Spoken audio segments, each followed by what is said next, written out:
Assalamualaikum warahmatullahi wabarakatuh.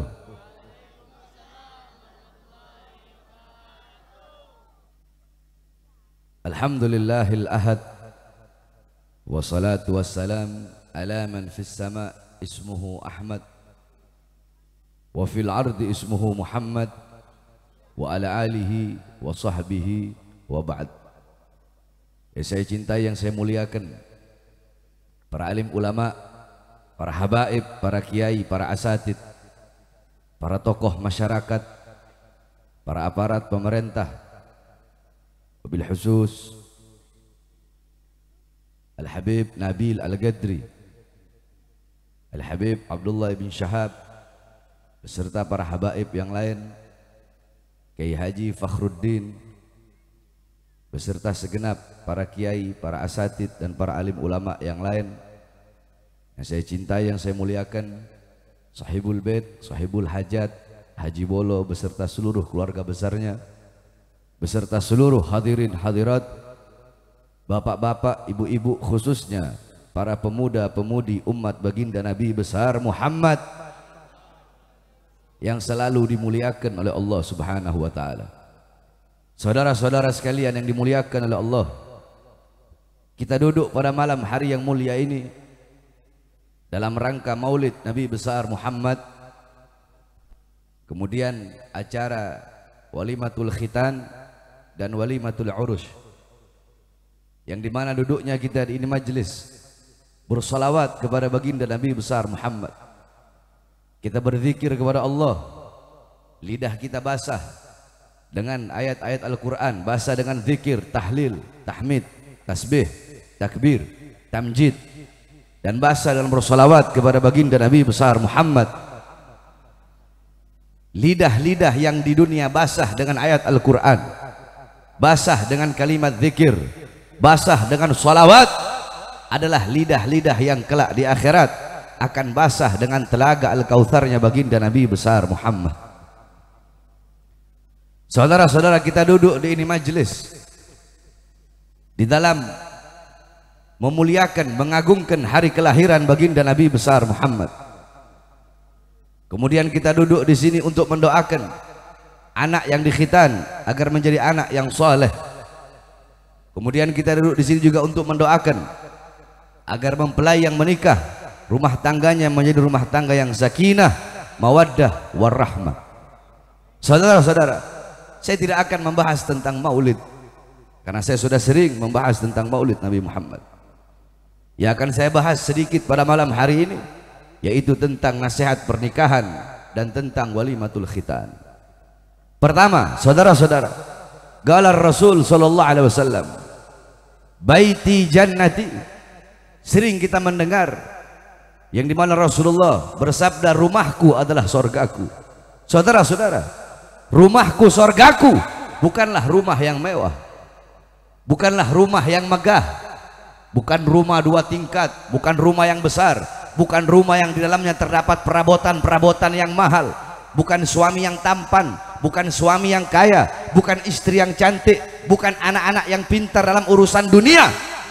Akan tetapi baiti jannati, rumahku sorgaku, adalah rumah yang dihidupkan dengan Al-Quran, rumah yang hidup dengan sunnah-sunnah Nabi besar Muhammad, rumah yang dihidupkan dengan ajaran Nabi Muhammad, suami yang taat kepada Allah, yang patuh kepada Allah, suami yang bisa menjadi imam yang baik, yang mendidik anak-anak dan istrinya menuju ridhonya Allah, seorang istri yang taat, yang patuh kepada suami, seorang istri yang ikhlas menerima kekurangan suami sebelum ikhlas menerima kelebihan suami, seorang istri yang sabar, seorang istri yang menjadi muallimah, mudarrisah lil abna, seorang istri yang menjadi pendidik, seorang istri yang menjadi pengajar bagi putra putrinya. Inilah rumah tangga yang dimana kata Rasulullah, rumahku adalah surgaku. Oleh karenanya, saudara-saudara sekalian yang dimuliakan oleh Allah Subhanahu wa taala, khususnya para wanita-wanita, hendaklah engkau menjadi seorang istri yang salehah, seorang istri yang alimah, abidah, zahidah, wari'ah, jayyah, seorang istri yang ridha, seorang istri yang ikhlas menerima kekurangan suaminya sebelum ikhlas menerima kelebihan suaminya, seorang istri yang taat, yang patuh, seorang istri yang menempatkan suaminya di atas kepalanya bagaikan mahkota dan menempatkan dirinya di bawah kaki suaminya bagaikan alas kaki. Bukankah Rasulullah SAW beliau mengatakan bahwasanya andaikan boleh manusia bersujud kepada manusia, akan aku perintahkan seorang istri untuk bersujud kepada suaminya. Banyak perempuan-perempuan sekarang cantik, perempuan-perempuan sekarang pintar. Saudara-saudara, kita kalau mau cari perempuan yang cantik, mau cari perempuan yang kaya, mau cari perempuan yang pintar dalam urusan dunia, mau cari perempuan yang banyak gelar, banyak.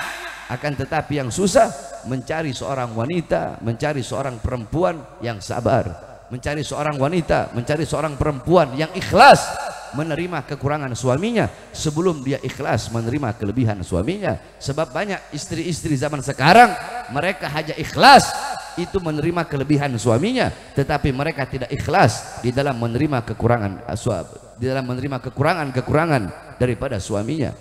Saudara-saudara, bagaimana para wanita-wanita sorga, bagaimana para wanita-wanita di zaman Rasulullah Sallallahu Alaihi Wasallam.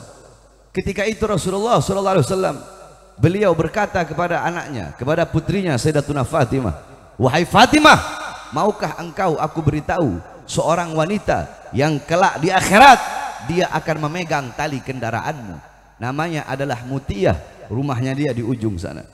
Maka Sayyidatuna Fatimah radhiyallahu anha beliau pergi bersama Sayyidina Hasan yang ketika itu masih kecil. Saudara-saudara, pergi bersama Sayyidina Hasan, diketuk pintu rumah tersebut, Assalamualaikum.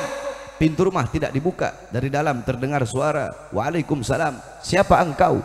Aku Fatimah bintur Rasul, aku adalah Fatimah putrinya Rasulullah Sallallahu Alaihi Wasallam. Wahai Fatimah, engkau bersama siapa? Aku bersama anakku yaitu Hasan. Oh mohon maaf, kalau engkau sendiri engkau bisa masuk, tapi engkau bersama laki-laki. Tapi dia Hasan, anakku masih kecil. Walaupun dia anakmu, walaupun dia masih kecil, kembalilah engkau besok. Aku izin dulu kepada suamiku, karena suamiku sedang di luar. Aku izin dulu kepada suamiku, boleh atau tidak Hasan masuk. Kembalilah engkau besok. Pulang Sayyidatuna Fatimah. Besoknya Sayyidatuna Fatimah datang membawa Sayyidina Husain, adik daripada Sayyidina Hasan. Diketuk pintu rumah, Assalamualaikum. Waalaikumsalam. Wahai Fatimah, silahkan masuk. Hasan sudah diberi izin oleh suamiku. Kata Sayyidatuna Fatimah, tetapi aku sekarang datang bersama Husain. Siapa Husain? Husain adiknya Hasan. Oh mohon maaf, kalau Hasan sudah diberi izin, kalau Husain belum diberi izin. Kembalilah engkau besok. Besok datang Sayyidatuna Fatimah, masuklah wahai Fatimah. Hasan sudah diberi izin, Husain sudah diberi izin. Sayyidatuna Fatimah datang sendiri ketika itu. Masuk Sayyidatuna Fatimah. Sayyidatuna Fatimah lihat perempuan ini, wanita ini biasa-biasa saja. Apakah seorang ahli ibadah? Bukan.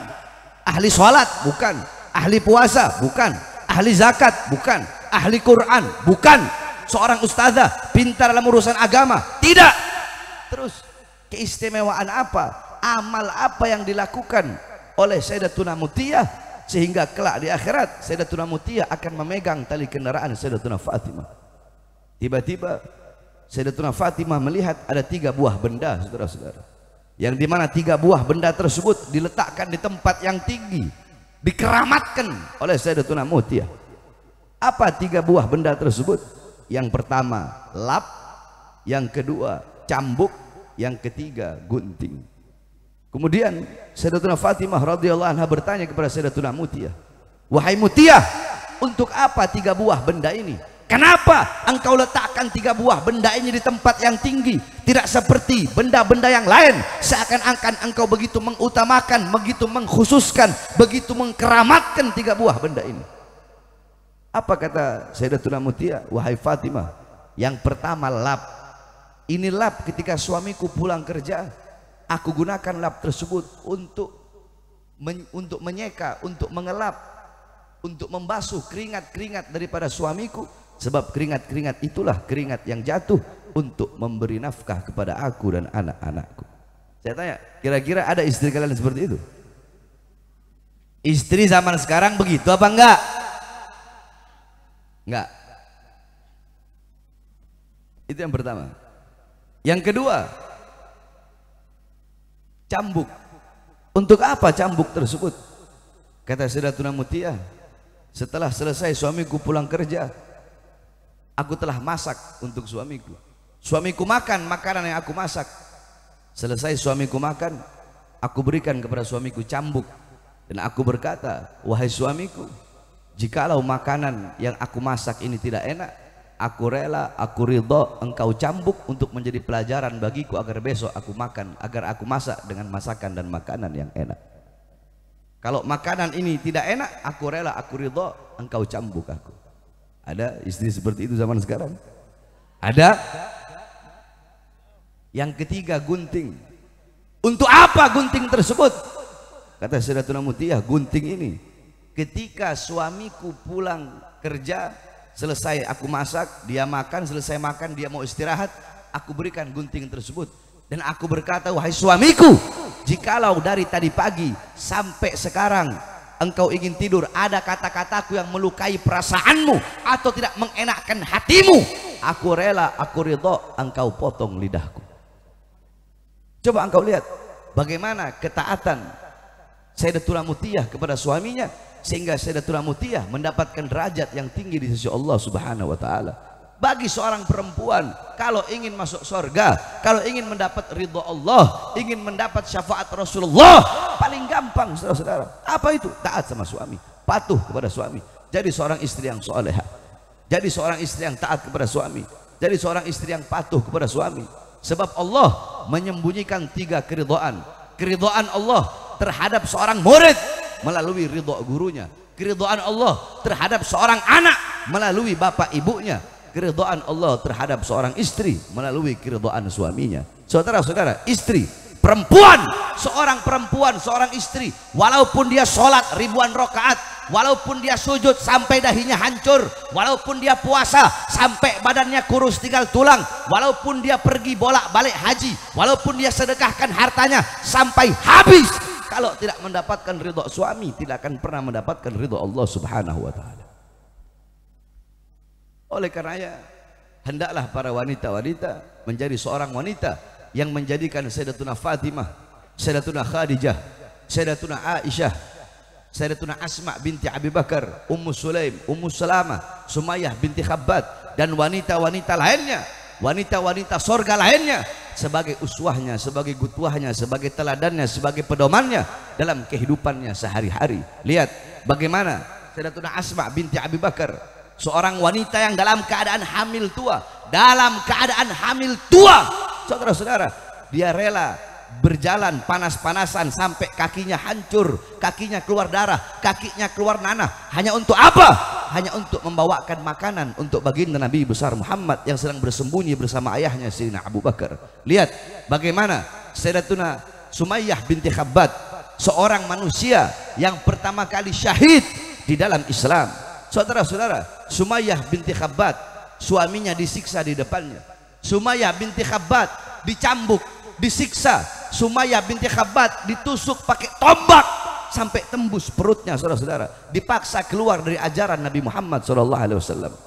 Apakah Sumayyah binti Khabbab lebih memilih kebebasan dunia? Apakah Sumayyah binti Khabbab lebih memilih kebebasan dunia, kesenangan dunia, kejayaan dunia, kemakmuran dunia? Tidak. Sumayyah binti Khabbab lebih memilih mati daripada harus meninggalkan ajaran baginda Nabi besar Muhammad SAW. Nah, wanita-wanita seperti inilah yang harusnya kalian sebagai seorang istri jadikan sebagai teladan kalian, kalian jadikan sebagai pedoman kalian di dalam kehidupan sehari-hari. Tetapi banyak wanita-wanita zaman sekarang yang mereka jadikan sebagai teladannya, yang mereka jadikan sebagai pedomannya, bukanlah wanita-wanita Nabi Muhammad, bukanlah wanita-wanita sorga, akan tetapi yang mereka jadikan sebagai teladan, sebagai pedoman adalah para artis, orang-orang barat. Gaya hidup mereka mengikuti orang barat, berpikir mereka mengikuti orang barat, gaya hidup mereka, pola berpikir mereka, semua yang mereka ikuti Nabi Muhammad. Gaya berpakaian mereka yang mereka ikuti bukan Nabi Muhammad. Gaya berpakaian mereka bukan seperti wanita-wanita Nabi Muhammad, tetapi yang mereka ikuti semuanya adalah orang-orang barat, saudara-saudara. Oleh karenanya, hendaknya bagi seorang istri untuk menjadi seorang istri yang soleha, seorang istri yang alimah. Begitupun engkau sebagai seorang suami. Banyak kita sebagai suami, kita menginginkan, kita memimpikan, kita mendambakan pengen punya istri yang soleha, pengen punya istri yang masya Allah, pengen punya istri yang soleha, yang alimah, yang abidah. kita sebagai suami jangan mengharap saya pengen punya istri seperti Sayyidatuna Khadijah, saya pengen punya istri seperti Sayyidatuna Fatimah, saya pengen punya istri seperti Sayyidatuna Asma binti Abi Bakar. Kalau engkau pengen punya istri seperti Sayyidatuna Khadijah, maka jadilah sosok Nabi Muhammad SAW. Kalau engkau pengen punya istri seperti Sayyidatuna Aisyah, jadilah sosok Nabi Muhammad SAW. Kalau engkau pengen punya istri seperti Sayyidatuna Fatimah, jadilah sosok Sayyidina Ali bin Abi Thalib. Kalau engkau pengen punya istri seperti Sayyidatuna Asma binti Abi Bakar, jadilah sosok Zubair ibn Awam. Ini kita laki-laki suami zaman sekarang pengen punya istri seperti yang saya ceritakan tadi, Sayyidatuna Khadijah, Sayyidatuna Aisyah, Sayyidatuna Fatimah, Sayyidatuna Asma binti Abi Bakar, Sayyidatuna Mutiyah, pengen punya istri seperti itu. Tetapi kelakuan kita kayak Fir'aun. Bagaimana bisa punya istri seperti itu? Kalau pengen punya istri seperti Sayyidatuna Sumayyah binti Khabbat, jadilah sosok Sayyidina As.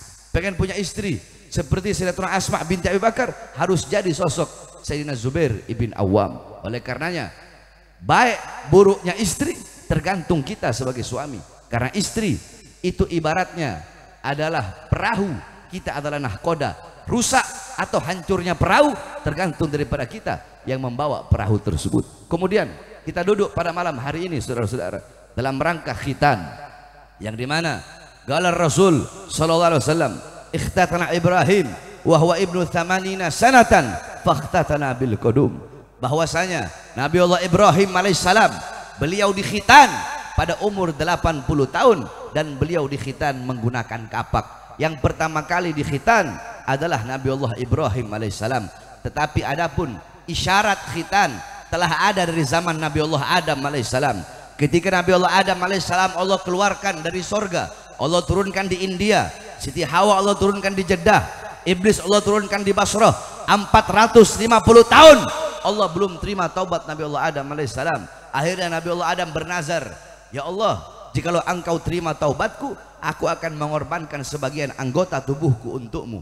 Ketika Allah terima taubat Nabi Allah Adam di kota Mekah, Allah perintahkan Nabi Allah Adam untuk memotong kulfahnya. Kulfah adalah ujung kemaluan laki-laki. Untuk memotong kulfahnya untuk dikorbankan kepada Allah Subhanahu wa taala. Isyarat khitan telah ada dari zaman Nabi Allah Adam alaihissalam. Tetapi manusia yang pertama kali dikhitan adalah Nabi Allah Ibrahim alaihissalam, dikhitan pada umur 80 tahun. Adapun Nabi kita, Nabi besar Muhammad sallallahu alaihi wasallam, wulida sallallahu alaihi wasallam makhulan makhtunan maktu as-surrah. Nabi kita, Nabi besar Muhammad, beliau tidak dikhitan karena beliau lahir sudah dalam keadaan berkhitan, saudara-saudara. Nah, bagi laki-laki yang dikhitan adalah kulfah, bagi perempuan yang dikhitan adalah badr. Sama, badr itu ujung kemaluan perempuan. Tetapi bagi perempuan makruh hukumnya kalau terlalu banyak, saudara-saudara. Karena jikalau terlalu banyak bisa mengurangi syahwat atau hawa nafsu daripada perempuan tersebut. Kita duduk di sini untuk mendoakan anak yang dikhitan agar menjadi seorang anak yang soleh, menjadi seorang anak yang alim, menjadi seorang anak yang abid, yang ahli ibadah. Saudara-saudara sekalian yang dimuliakan oleh Allah Subhanahu wa taala, baik buruknya anak bukan tergantung dari bapaknya, tetapi baik buruknya anak tergantung daripada ibunya. Karena seorang ibu, al-um madrasatul ula, ibu adalah pendidik pertama, ustadz pertama, guru pertama, kiai pertama, pondok pesantren pertama bagi putra putrinya bukanlah bapak, akan tetapi seorang ibu, saudara-saudara. Lihat, Hadramut melahirkan para ulama, Hadramut melahirkan para aulia, Hadramut melahirkan orang-orang soleh. Wali Songo datang ke Indonesia membawa Islam, semuanya berasal dari Hadramut, saudara-saudara. Kenapa Hadramut melahirkan para ulama, melahirkan orang-orang soleh? Itu tidak terlepas dari kepribadian wanita-wanita yang ada di sana. Mereka melahirkan Al-Imam Al-Habib Abdullah bin Alwi Al-Haddad yang umur 3 tahun dikena penyakit cacar, tetapi umur 7 tahun hafal Al-Quran, umur 9 tahun hafal Kutubus Sittah, Bukhari, Muslim, Sunan Abi Daud, Turmudi, Ibnu Majah, An-Nasai. Umur 11 tahun hafal Kutubul Ghazali, Ihya Ulumuddin, Bidayatul Hidayah, Mi'arul Ilim, Mukasyafatul Gulub, Al-Wajiz, Al-Wasid. Mereka melahirkan Fagil Mugaddam Muhammad bin Ali Ba'alawi yang umur 7 tahun mengkhatamkan Al-Quran dalam 1 rakaat sholatnya, saudara-saudara. Usia 33 tahun apa beliau di usia muda, lam yanam la lailan wala naharan 33 sanatan. Fagil mugaddam, 33 tahun tidak tidur, tidak di siang hari, tidak juga di malam hari. 33 tahun tidak tidur, saudara-saudara. Mereka melahirkan Al-Habib Umar ibn Zaid bin Smith, 16 tahun tidak pernah menyandarkan punggungnya di suatu benda apapun. Mereka melahirkan Al-Imam Al-Habib Abu Bakar bin Abdullah Al-Attas yang satu kali duduk membaca Yasin 90.000 kali. Mereka melahirkan Al-Imam Syamsus Syumus Al-Habib Abdullah ibn Abi Bakar Idrus yang umur 6 tahun berpuasa selama 2 tahun berturut-turut dan cuma berbuka dengan 2 butir kurma. Di umur 10 tahun berpuasa selama 4 tahun berturut-turut dan cuma berbuka dengan 4 butir kurma. Mereka melahirkan Al-Imam Muhammad Maulad Dawilah yang selama 15 tahun beliau tidak pernah tidur. Mereka melahirkan Al-Imam Al-Habib Ali bin Muhammad Al-Habsyi yang di usia 9 tahun mendapatkan kedudukan wali yang paling tinggi melebihi wali kutub. Apa itu? Ra'ar Rasul yaqdatan, melihat Rasulullah dalam keadaan sadar, dalam keadaan terjaga. Wanita-wanita Hadramut, mereka melahirkan para orang-orang yang dimana mereka tidak boleh berjualan di pasar kalau belum hatam 3 kali kitab Minhaj Al-Imam An-Nawawi. Pertanyaannya, kenapa wanita-wanita tersebut melahirkan para ulama, melahirkan orang-orang soleh? Itu tidak terlepas dari kepribadian wanita-wanita yang ada di sana. Saudara-saudara, ada satu cerita tentang wanita Hadramut. Ada seorang wanita berbangsa Al-Amudi. Dia pernah mensyarahkan kitab Minhaj Al-Imam An-Nawawi. Dia syarahkan kitab tersebut menjadi beberapa jilid. Selesai dia mensyarahkan kitab tersebut, di akhir syarahnya dia memberikan ta'liq, dia memberikan komentar. Tolong dikasih maaf, tolong dikasih uzur kalau ada kata-kata yang salah di dalam pensyarahan penulisan ini kitab. Kenapa? Karena aku mensyarahkan ini kitab dalam keadaan menyusui anak-anakku.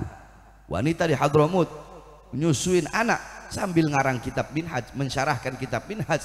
Nggak heran di sana orang-orang yang jualan di pasar, mereka nggak boleh jualan di pasar kalau belum hatam 3 kali kitab Minhaj. Ini perempuan-perempuan kita nyusuin anak sambil denger TikTok, sambil denger dangdut. Makanya anak-anaknya jadi anak-anak TikTok, anak-anak dangdut, anak-anak disco, anak-anak orkes. Wanita di Hadramut menyusui anak sambil mensyarahkan kitab Minhaj Al-Imam An-Nawawi. Mereka tidak pernah terlepas daripada membaca Al-Quran. Wanita di Hadramut seumur hidup keluar rumah cuma 3 kali, saudara-saudara. Seumur hidup keluar rumahnya cuma 3 kali. Pertama, ketika mereka masih kecil keluar bersama bapaknya. Kedua, ketika mereka nikah keluar dari rumah orang tuanya menuju rumah suaminya. Ketiga, ketika mereka meninggal dunia, ketika mereka wafat keluar dari rumahnya menuju kuburnya, saudara-saudara. Tidak heran perempuan di sana sibuk dengan Al-Quran, sibuk dengan hadis Rasulullah, sibuk dengan kitab-kitab salaf untuk mendidik putra-putri mereka untuk menjadi putra-putri yang soleh dan soleha, alim dan alimah. Oleh karenanya, makanya Hadramut melahirkan para ulama dan para aulia. Itu tidak terlepas dari kepribadian wanita-wanita yang ada di sana. Karena seorang ibu adalah madrasatul ula, pendidik pertama, guru pertama, ustadz pertama, pengajar pertama bagi putra-putrinya. Coba kau lihat Syekh Yasin Al-Fadani. Siapa yang tidak kenal Syekh Yasin Al-Fadani? Seorang musnid dunia, seorang ahli hadis, ahli sanad hadis. Beliau kalau membawa hadis, hadatsani syaikhi an syaikhi an syaikhi an syaikhi sampai Rasulullah sallallahu alaihi wasallam. Akan tetapi tidak ada satupun anak-anak beliau yang menggantikan beliau sebagai ulama besar. Tidak ada satupun putra-putra atau putri beliau yang menggantikan beliau sebagai ahli hadis. Semua putra-putrinya menjadi pedagang yang sukses, saudara-saudara, menjadi pengusaha. Kenapa? Karena beliau punya istri. Istrinya Syekh Yasin bukanlah seorang muallimah, bukanlah seorang muaddibah, bukan seorang ustadzah, tetapi istri beliau adalah seorang pengusaha, sehingga semua anak-anak beliau ikut kepada uminya, ikut kepada ibundanya yang merupakan istri beliau, yaitu seorang pengusaha. Oleh karenanya hendaknya engkau sebagai seorang ibu mendidik engkau punya anak-anak dengan pendidikan Nabi Muhammad. Tidak ada pendidikan yang lebih mulia tidak ada pendidikan yang lebih baik selain daripada pendidikan Nabi besar Muhammad SAW. Banyak ibu-ibu zaman sekarang pagi, siang, sore, malam sibuk dengan urusan dunia. Kalian para ibu-ibu zaman sekarang, kalian tahu di mana letak handphone kalian? Kalian tahu di mana letak alat make up kalian? Di mana letak dompet kalian? Tapi kalian tidak tahu di mana letak anak-anak perempuan kalian ketika malam. Saya tanya ibu-ibu yang ada di sini, emas, intan, permata, berlian, apakah akan kalian taruh di luar rumah? Ibu-ibu jawab, enggak. Ditaruh di mana? Di lemari, dikunci rapat-rapat. Kenapa? Takut apa? Takut hilang, takut dicolong, takut dimaling, takut diambil orang. Emas, intan, permata, berlian kalian kunci rapat-rapat dalam lemari kalian. Tetapi kenapa anak-anak perempuan kalian umbar seperti binatang?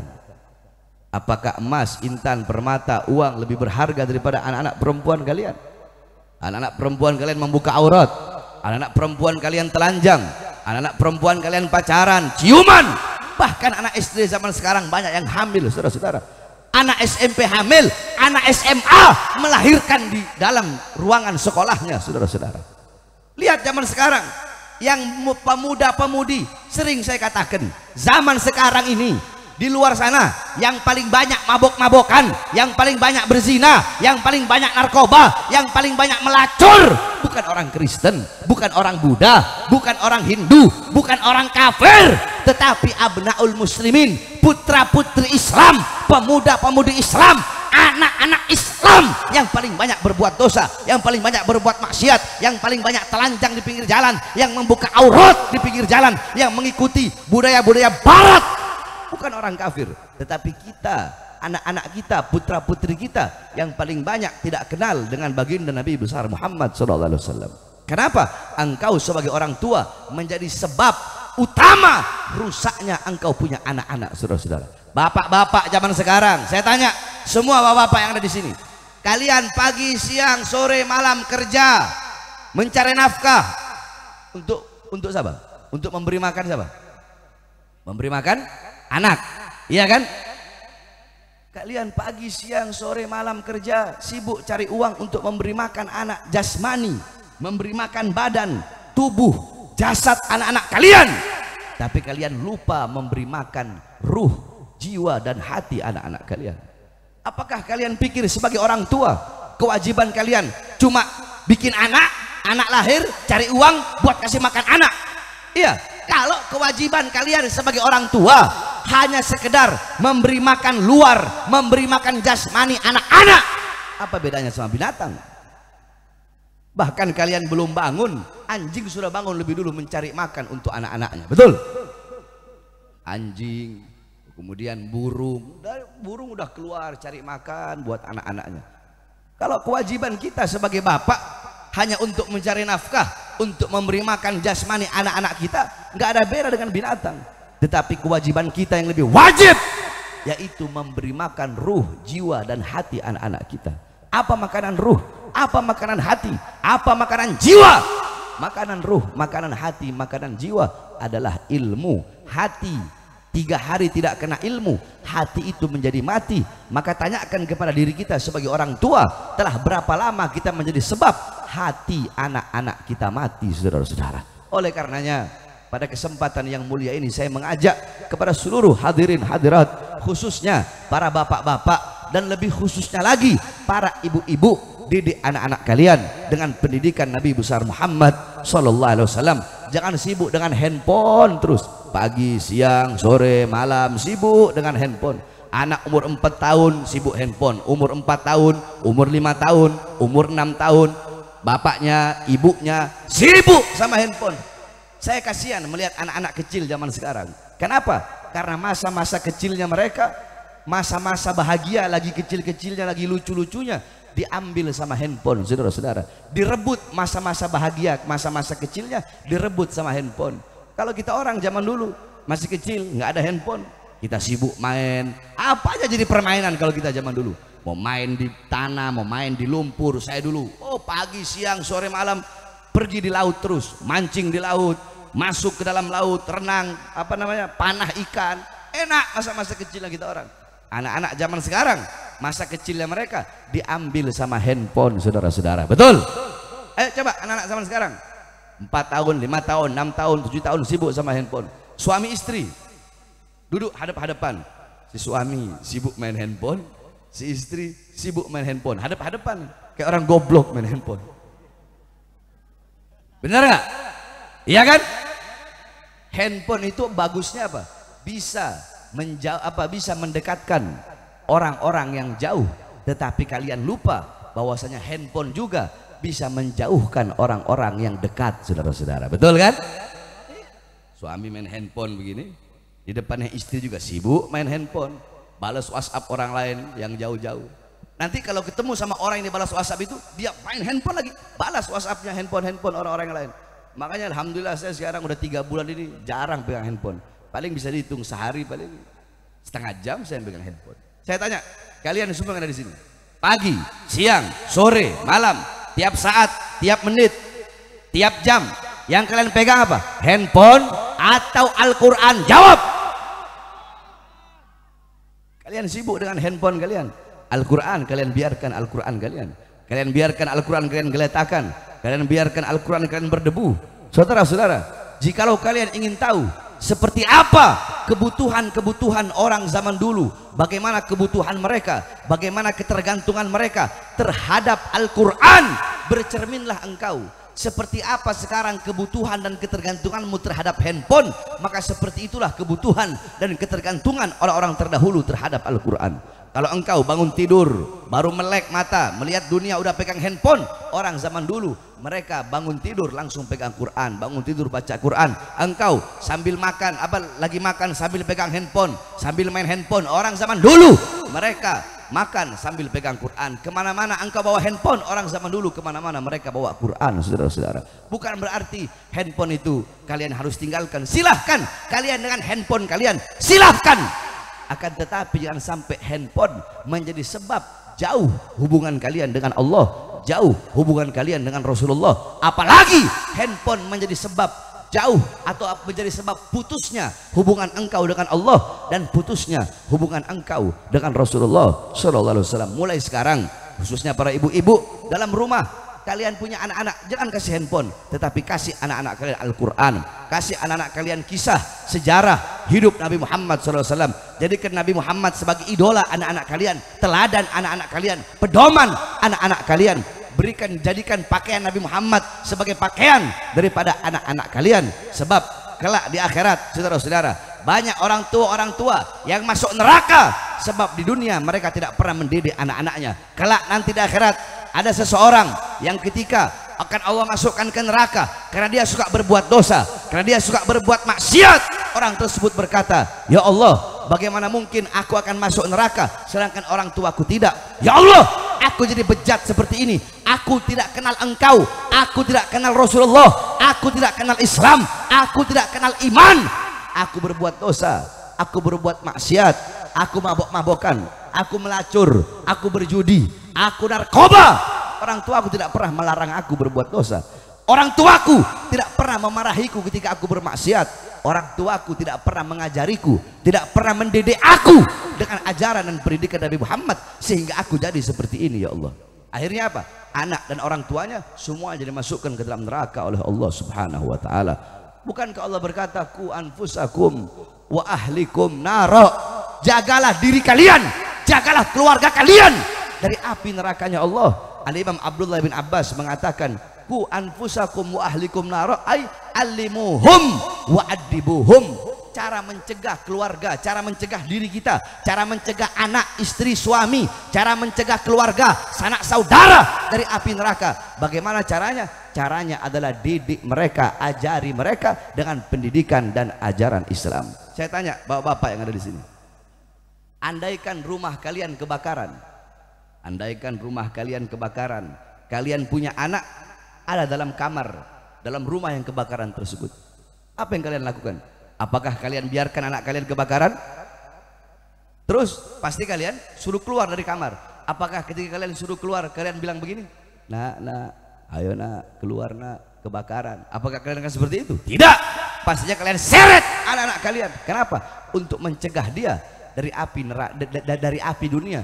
Jikalau kalian mencegah anak kalian dari api dunia, anak kalian seret, maka bagaimana cara kalian sebagai orang tua untuk daripada mencegah anak-anak kalian masuk ke dalam api nerakanya Allah Subhanahu wa taala. Oleh karenanya sekali lagi saya sampaikan, bapak-bapak, ibu-ibu khususnya, didik anak-anak kalian dengan pendidikan Nabi Muhammad, sebab tidak ada pendidikan yang lebih mulia, yang lebih agung selain daripada pendidikan baginda Nabi besar Muhammad sallallahu alaihi wasallam. Mudah-mudahan semua anak-anak kita, putra-putri kita menjadi anak-anak yang soleh dan soleha, menjadi putra-putri yang soleh dan soleha, menjadi putra-putri yang bisa mengikuti baginda Nabi besar Muhammad sallallahu alaihi wasallam, sehingga kelak putra-putri kita di akhirat akan menarik kita masuk ke dalam surganya Allah Subhanahu wa taala. Amin amin ya rabbal alamin.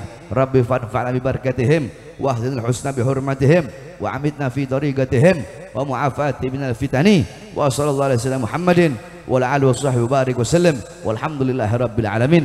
Kita doakan juga Haji Bolo, mudah-mudahan Allah panjangkan umurnya, Allah sehatkan jasmani dan ruhaninya, Allah permudah urusan dunia akhiratnya, Allah perkuat langkahan kakinya di dalam ketaatan kepada Allah Subhanahu wa taala. Para ulama, para habaib, para kiai kita semuanya, para guru-guru kita, mudah-mudahan Allah panjangkan umur beliau-beliau, Allah sehatkan jasmani dan ruhaninya, Allah perkuat langkahan kakinya sehingga bisa membimbing kita semua menuju ridhonya Allah Subhanahu wa taala. Amin amin ya rabbal alamin. Terakhir saudara-saudara, doakan saya, karena saya sudah 3 bulan sakit, doakan biar Allah berikan kesembuhan agar kita bisa kembali berdakwah dan sama-sama berjuang di jalan Allah Subhanahu wa taala.